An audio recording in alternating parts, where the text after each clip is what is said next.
Hey guys, welcome to Over Explained Games, and today I'm going to explain all the things that you're probably not doing that you should be doing to be a successful hunter in Hunter's Arena Legends. First and foremost is picking where you want to land. You don't want to just land anywhere. Generally speaking, the place you land should be a place that you've explored before, somewhere that you're comfortable around, a place where you know where all the enemies are, where all the treasure chests are and all the loot boxes are. That way you can farm up easily and quickly while you approach the late game. Here's your first tip. You don't want to just land anywhere. So ping on the map where you plan on landing. That way you can line up your jump and get a perfect landing every time.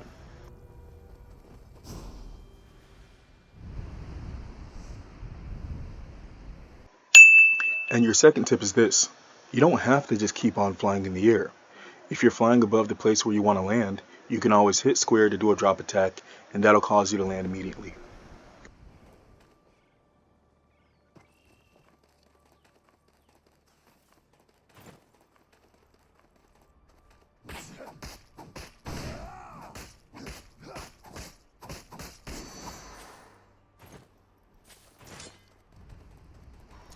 While I normally don't like chasing enemies early in the game, as I like to focus on farming, in this case, this panda 9 times out of 10 is an easy kill, and a fast early purple shard can't hurt anybody.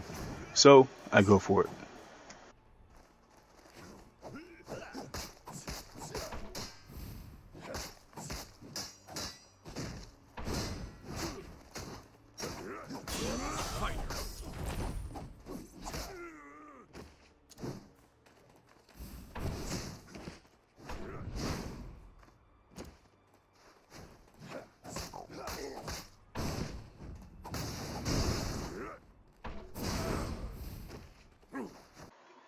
I want you to pay very close attention to this move right here, because it's going to be very, very important later on.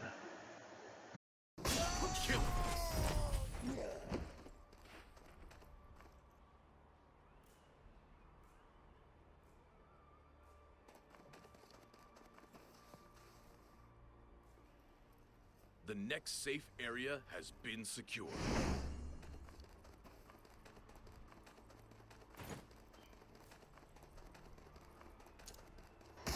Time for your next tip. This next tip is this. Never stop farming.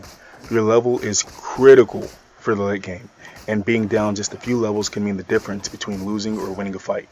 So again, never stop farming, always be getting experience, and as a general point of reference, in the late game you want your level to be anywhere between 13 to 15.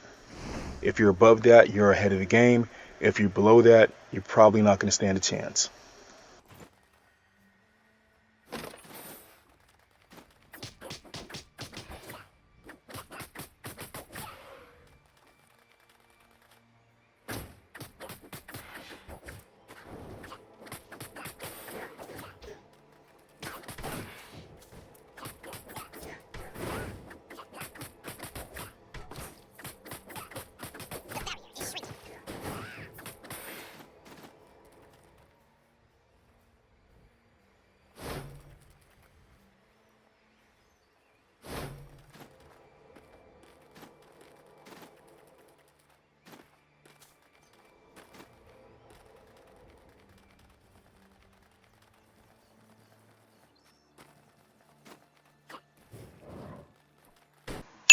Tip number 4. The circle is your friend. Seriously, use it. If an enemy's right next to the circle, try and knock him back into it. Let the circle do some damage. Or, if you're really low on health, you can always run out into the circle, heal up, and keep in mind that your heal is actually going to heal you faster than the circle can kill you. So if you have a full bottle of elixir, then you can stand out there, come back up to full health, and then run back in with higher health than you had when you went out.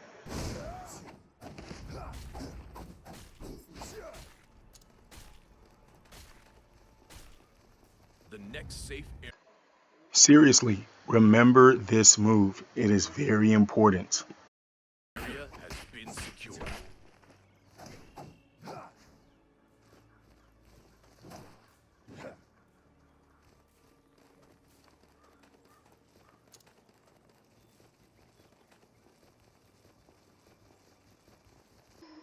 Most people probably already know this, but when your enemy is running away from you, they leave behind a kind of trail, and if you follow that trail, you'll actually catch up to them faster than they're running.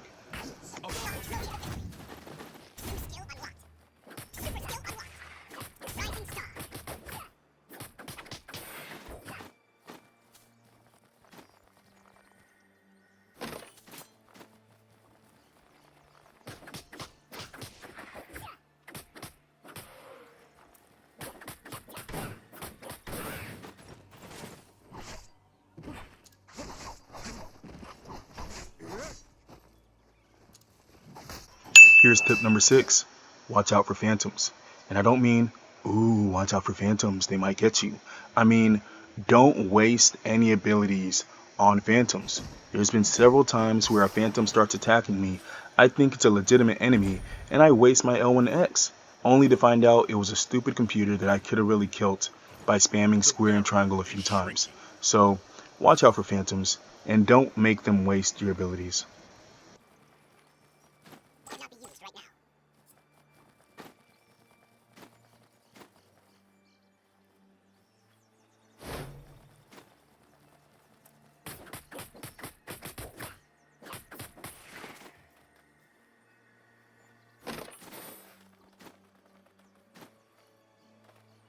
The next safe area has been secured.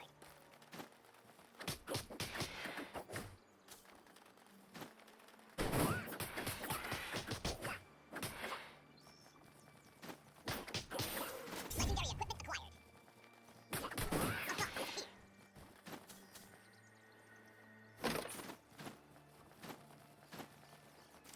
Tip number 7. You have to get legendary items. In the late game, it will make all the difference between winning and losing. Literally. What I do is I like to go to the advanced weapons merchant whenever I have an even number of purple crystals. The way that works, the advanced weapon merchant will give you one legendary item of your choosing for 2 purple crystals. So if I have about 4, maybe 6, or 5 like I have right now, I'll go down to the advanced weapons merchant and pick up a handful of legendary items. Then, if I have 1 purple stone left over, I'll head over to the blacksmith and use that purple stone to enhance any weapons I have. Another thing to keep in mind, just because you have all legendary items, don't mean they can't be enhanced further. There's literally a limitless amount of enhancing you can do to your weapons. So, if you have all legendary items, but you have 7 purple stones laying around, head down to the blacksmith if you can, and further enhance all your items. You'll thank me later. I guess now's a good time to finally talk about this move. It's basically a running attack, and this is going to be your bread and butter in this game. The way it works is if you're running towards any kind of opponent or anything in general, and you attack out of that run, your character slides forward into attacking range. This basically gives you a lot of liberties with how you engage a fight because it allows you to basically slide into an opponent who's doing a combo or who have just whipped the combo and close that gap while starting off a combo of your own. I don't know if I explained it perfectly, but give it a try. You'll see. This tastes terrible. The next safe area has been secured.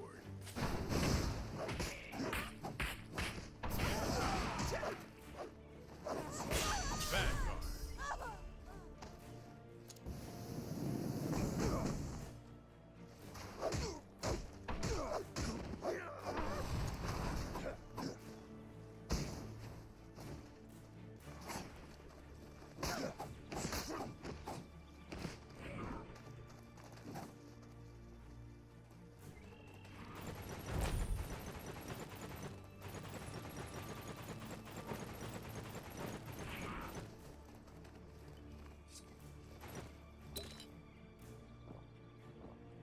It's the only way to keep fighting.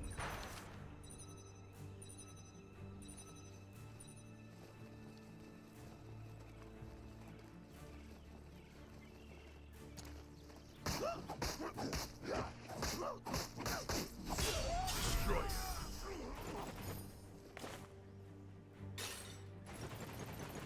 The barrier is shrinking.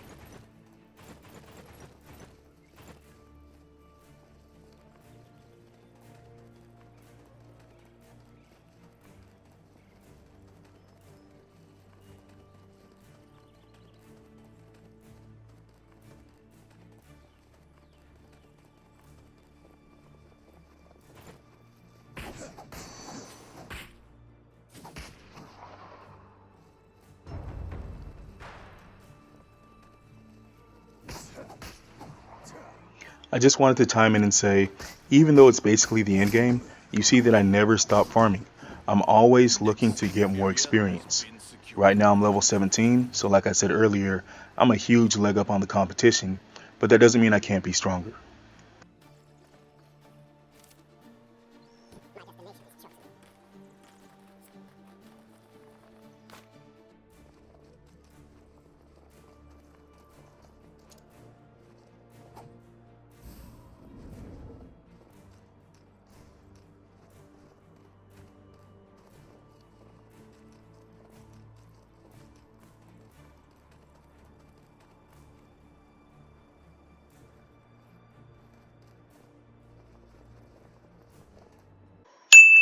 For your next tip, try and use drop attacks and make use of fall damage whenever possible.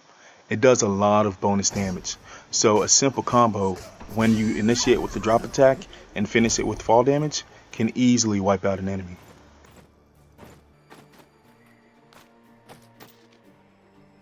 Legendary, look at that. I just shrink it. Here is my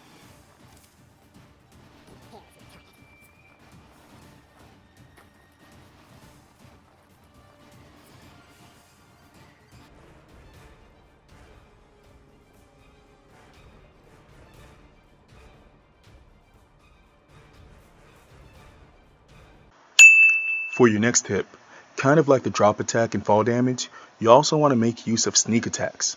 That's when you attack coming out of stealth. It does a lot of bonus damage. But even more so, why rush things? Right now there's 3 people left in the game.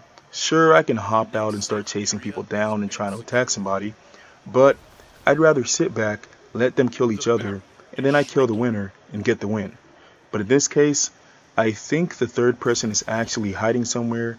I can't make out where they are, so I decide, okay, I'll take things into my own hands.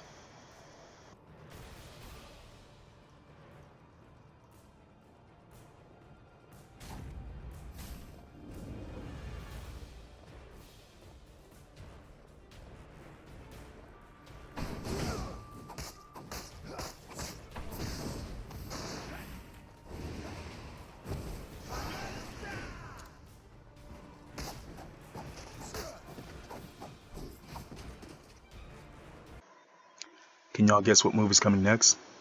That's right, the ultimate gap closer, the running attack. Your enemies tremble in fear.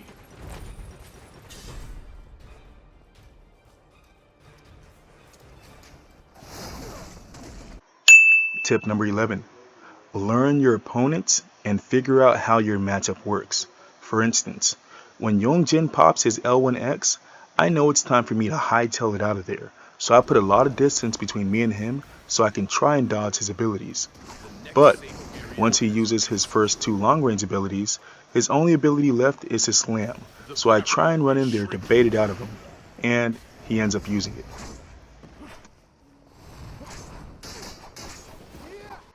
If you're confused right now, I was too. The game's showing that there's only 2 guys left in the game, but as you can see, there are 3 people in the final circle. That's because at the very last minute, a phantom opponent decided he wanted to show up and start giving us all a hard time. But we don't even really have to deal with him very long because he ends up leaving for reasons I can't explain. And me and Yongjin get to fight it out.